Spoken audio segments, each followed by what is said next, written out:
Let us open our Bible in 2 Corinthians. Ako sab nga gidapit ang atong mga kaigsuonan diha sa ilang tagsa-tagsa kapanimalay atong ablihan atong mga Bible in 2 Corinthians.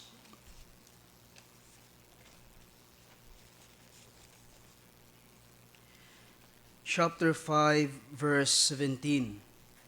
Ako nagtuo nga we are familiar niini apan mao kini ang focus sa ato nga pagpamalandong nining kagabion. 2 Corinthians chapter 5 verse 17 ug ato kining pagadunganon sa pagbasa. 2 Corinthians chapter 5 verse 17. Therefore, if any man be in Christ, he is a new creature. All things are passed away. Behold, all things are become new. Ang Dios magapanalangin sa iya nga mga pulong. Let us pray. Among Dios nga langit nun nga mahan, we praise you sa imo nga pagtapok kanamo nining kagabion. Even, O Lord, nga ma-resume ang among online Friday fellowship.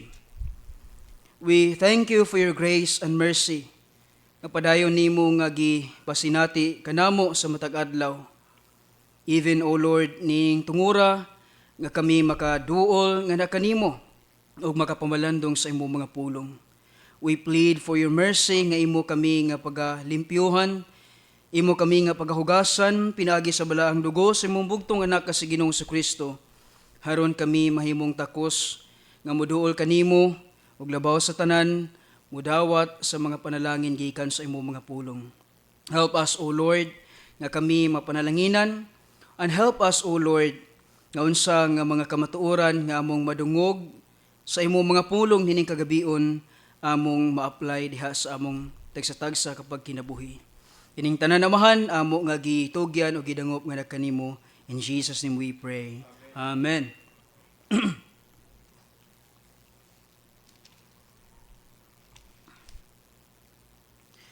Second Corinthians chapter 5 verse 17 is one of the many clear verses in the Bible nga naghatag gani kanato og proof or evidence of our genuine conversion in Christ. Now, si bisan kinsa nga tawo makahimo kayo sa pagprofess o pagpatuo ngadto sa ubang tawo nga siya usa ka sumusunod o tumutuo sa atong Ginoong Hesukristo. And yet, without this evidence nga makita diha sa iyang kinabuhi, he is a false Christian. Og subo kayo mga igsuon tungod kay dinhi sa atong nasod daghan ang mo-claim nga sila mga Kristohanon apan kung atong sudungon ang ilang mga kinabuhi daw wala kay makita nga kalainan sa kalibutan. In other words, there is no separation from the world.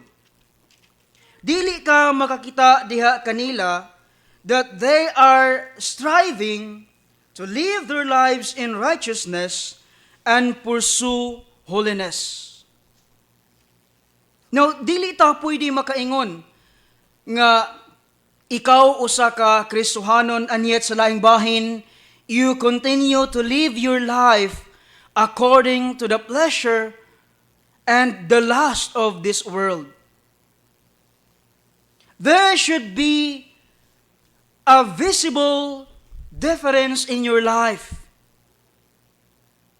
Nga, kana bang ang mga tawo nga naa sa atong palibot makakita sa atong kinabuhi and they can identify and distinguish that we are in Christ.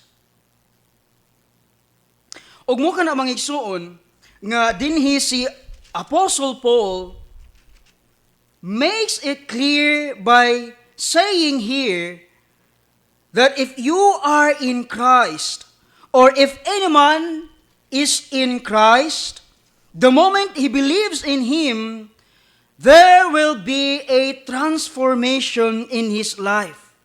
Now, lantawa ang ato nga teksto diha.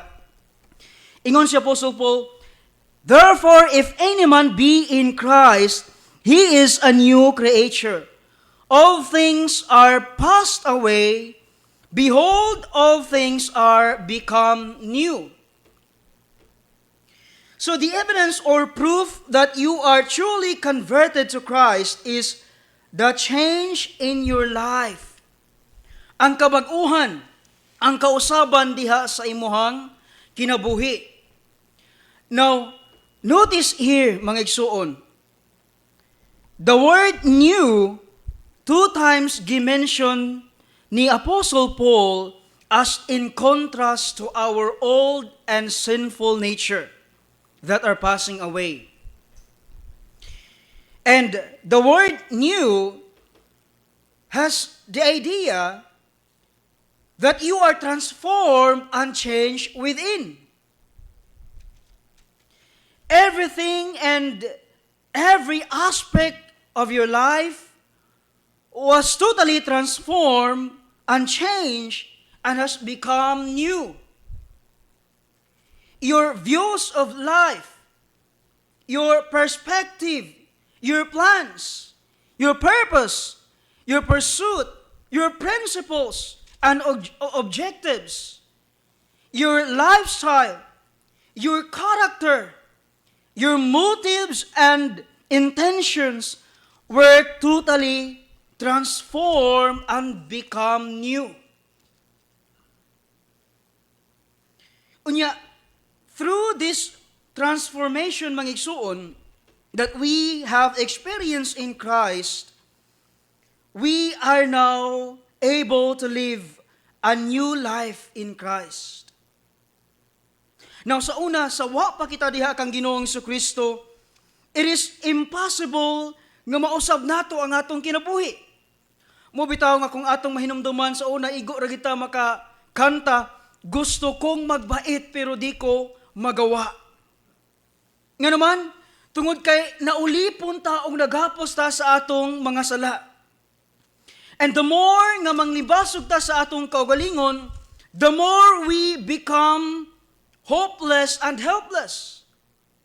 Yes, kung atong balik-balikan ang atong kinabuhi sa una, we tried to change. We strive to achieve the newness of life by our own effort or good works.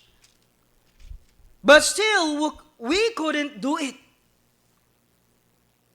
We just keep on sinning, and worst, we become more miserable.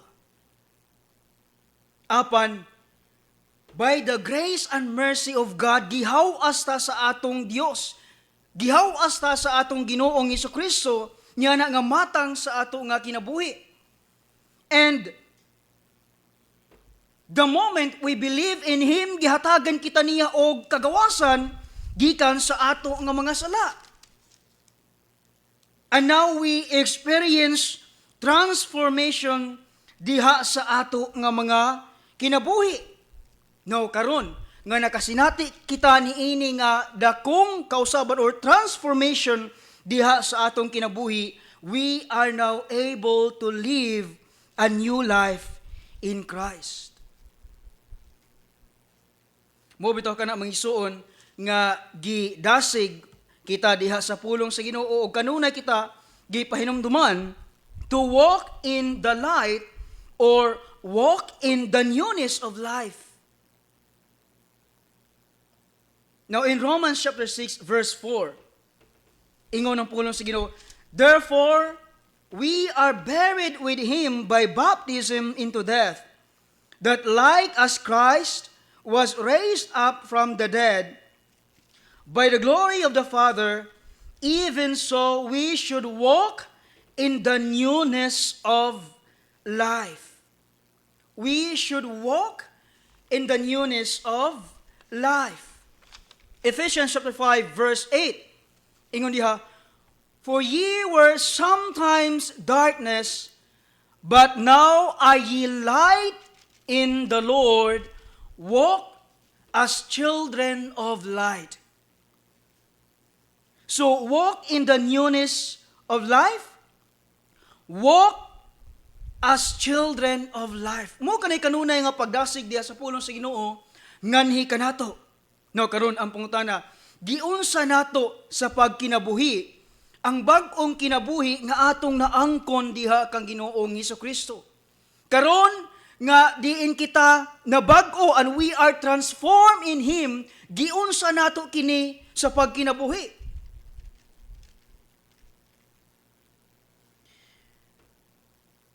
Ang mga katawhan ba nga naa sa atong kalibot, makakita ba sa kausaban diha sa atong kinabuhi? Makakita ba sila sa kausaban diha sa atong kinaiya o diha sa atong pinulungan og pagawi? Can they identify and distinguish nga ikaw usa ka Kristohanon o dili kalibutanhon? Makita ba nila diha kanimo ang kalainan sa imong kinabuhi diha kanila?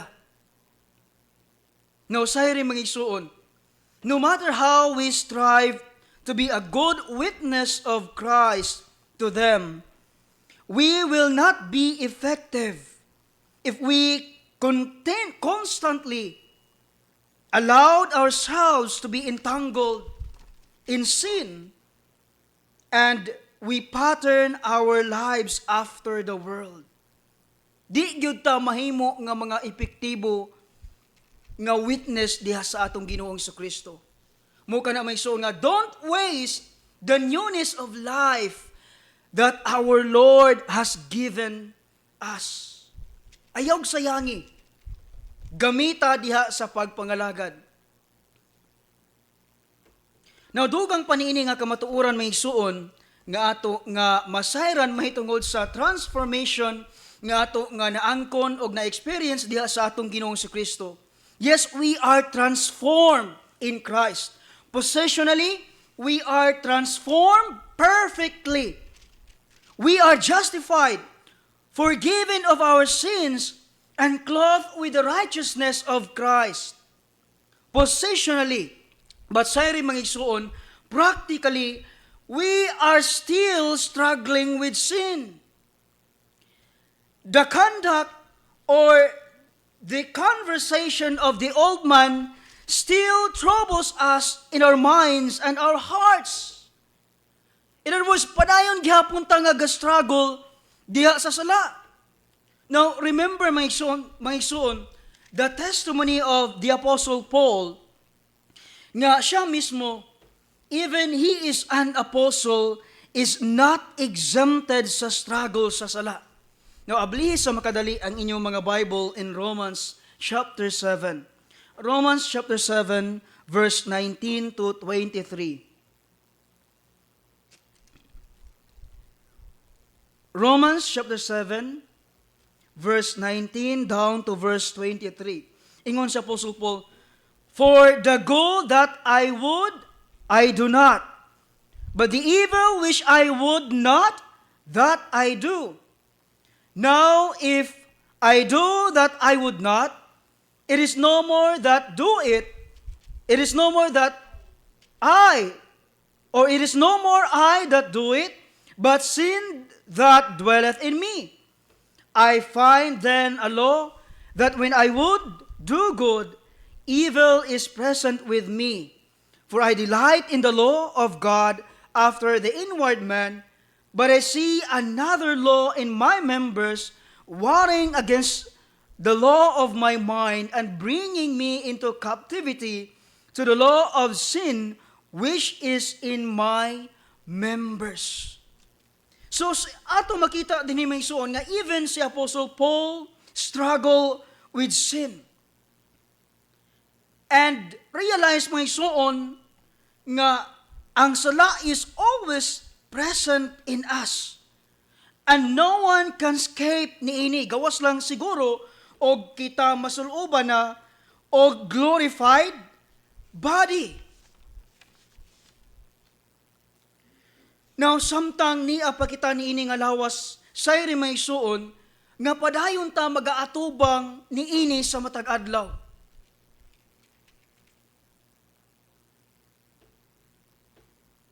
Yes, we are transformed within, and yet we continue to struggle sa sala sulod sa atong kasing-kasing.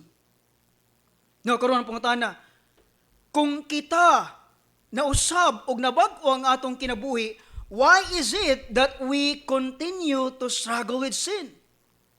Now, my point is, mo kinimigsoon, possessionally, we are perfectly and completely transformed, and no doubt about it. We are justified and clothed with the righteousness of Christ. But sa rimigsoon, practically, this transformation is progressive.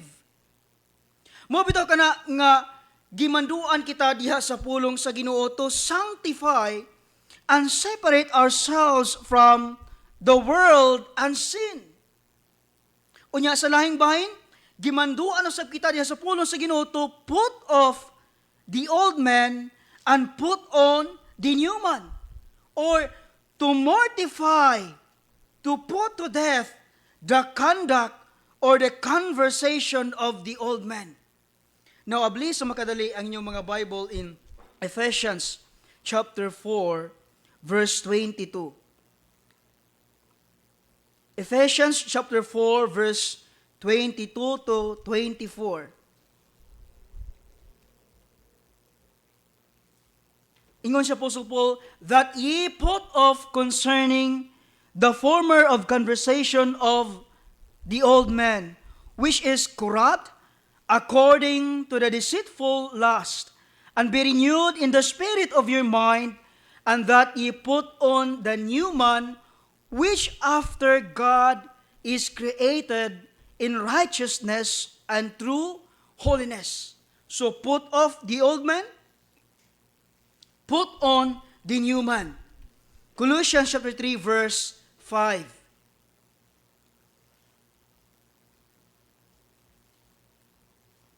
Ingon niya, mortify therefore your members which are upon the earth, fornication, uncleanness, inordinate affection, evil concupiscence, and covetousness, which is idolatry. So put off the old man and put on the new man. Mortify or put to death the members of the body which is corrupt. Now, kining tanan, mga igsuon, it refers to our sanctification. Put off, put on. Mortify, put to death. It refers to our sanctification. A true born-again Christian is not sinless. Ang usa ka tinuod nga Kristohanon, he is not sinless. Mo bitaw kana mga igsuon nga adunay uban nga mga theologian nga dili kita maka-agree nga na sila mga pagtulunan nga diin sila nagaingon nga at some point ang Kristohanon diha sa iyang pagkinabuhi, it is possible nga dili na siya maka-commit og sala. And that is wrong. It is possible that we will sin less and less if we continue to yield ourselves to the working of the Holy Spirit in us, or if we continue to walk in the Spirit. But it is impossible nga dili na kita makakumit og sala.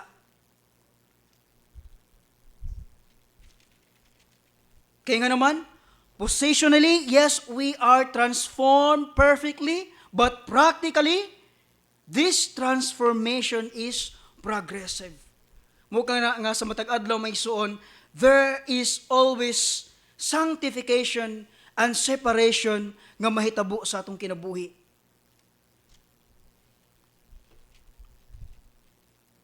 So we are transformed and changed within, but the conduct of the old man are still present with us. Still present with us. We look at a transformation nga nahitabo diha sa atong kinabuhi sa diha nga diin kita mituo sa atong Ginoong Kristo. Now ikaduha diha mga igsuon, balik ta diha sa ato nga teksto in 2 Corinthians chapter 5 verse 17. Ikaduha diha, there is also transition of our possession. Now, the word transition, diha may suon has the idea of changing from one place to another. Now, asa man nato na makita that there is transition of our possession from one place to another. Ingon si Apostle Paul, therefore, if any man be in Christ. Let us focus diha mga igsuon sa pulong nga in Christ. The Bible tells us that outside Christ or before we are in Christ, now musugot man taog sa dili, we belong to Satan and we walk according to his will. Gani, we are condemned to death because of our sins. We walk in darkness and according to the pleasures of this world. Abli sa makadali ang inyong mga Bible in Ephesians chapter 2 verse 1 down to verse 3. Ephesians chapter 2 verse 1 down to verse 3. And you hath he quickened who were dead in trespasses and sins. That is our spiritual condition. We are spiritually dead.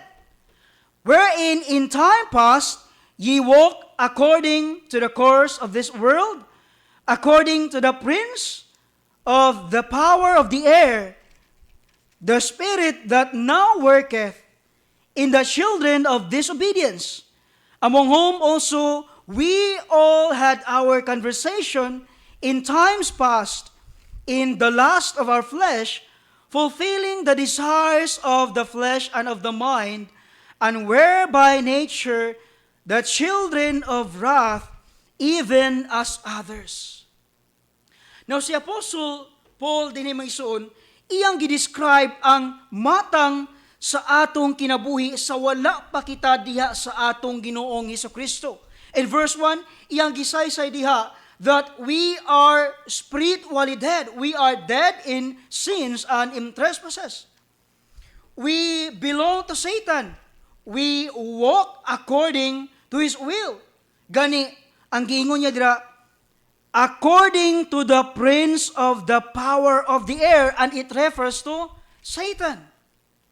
We walk in darkness, for sure, and we walk according to the pleasures of this world.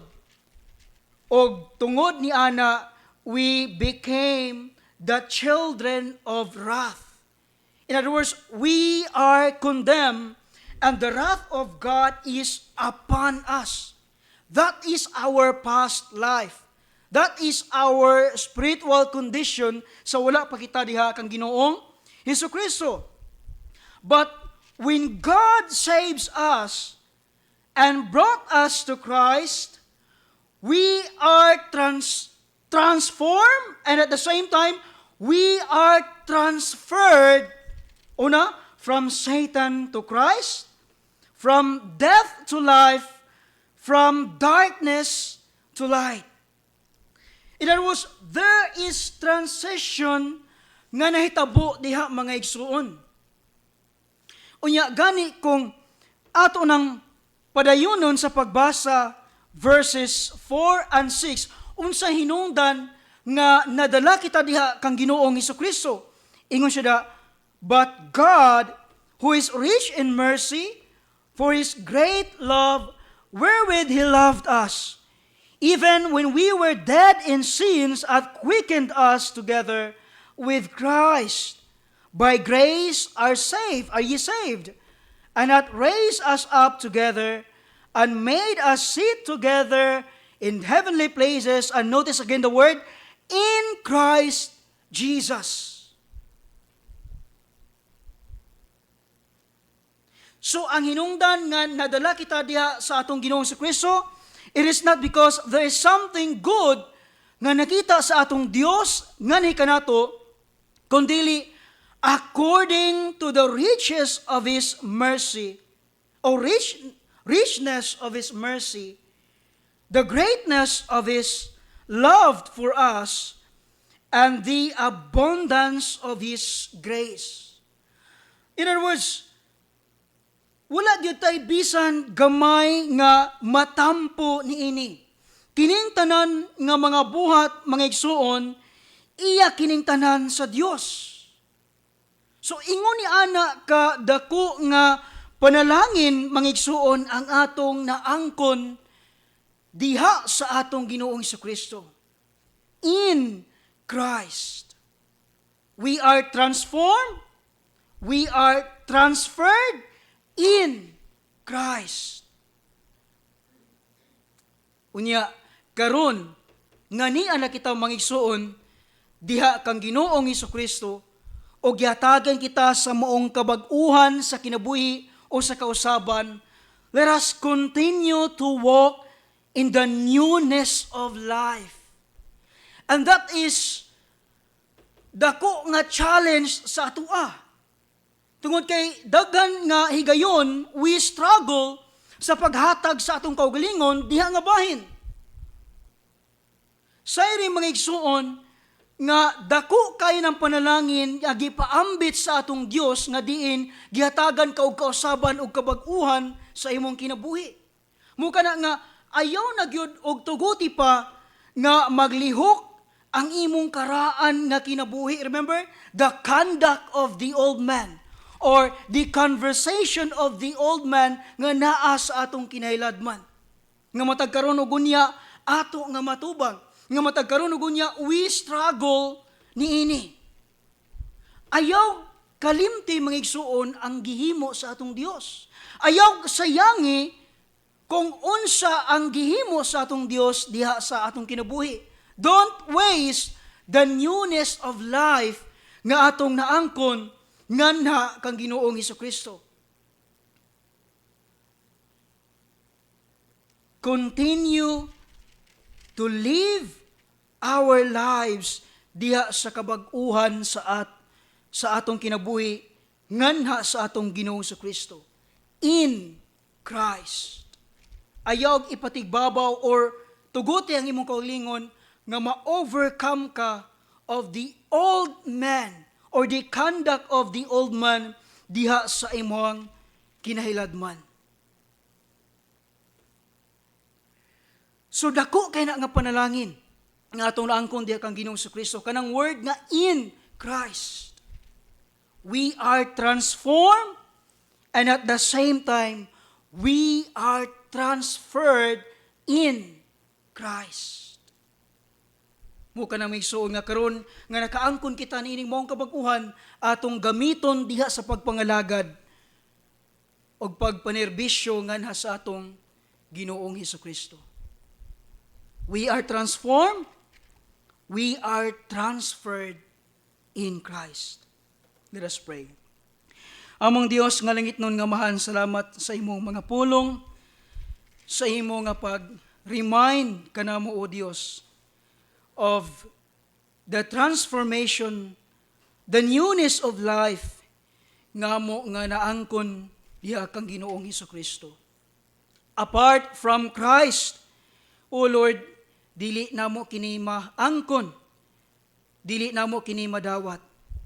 But we praise you for your grace and mercy nga nagalabaw even diha sa imong dakong gugma nga ni kanamo, nga nagdala kanamo diha sa kaluwasan, and brought us in Christ an experience, O Lord, nining tanan nga panalangin. Help us nga among mahatag ang among kinabuhi diha sa pagpangalagad kanimo even diha sa pagkinabuhi, sa pagkamatarong o pagkabalaan, haron kami mamahimong effective, O Lord, nga mahimo nga mo testimonya nga nasa imong ngalan ngadto sa uban.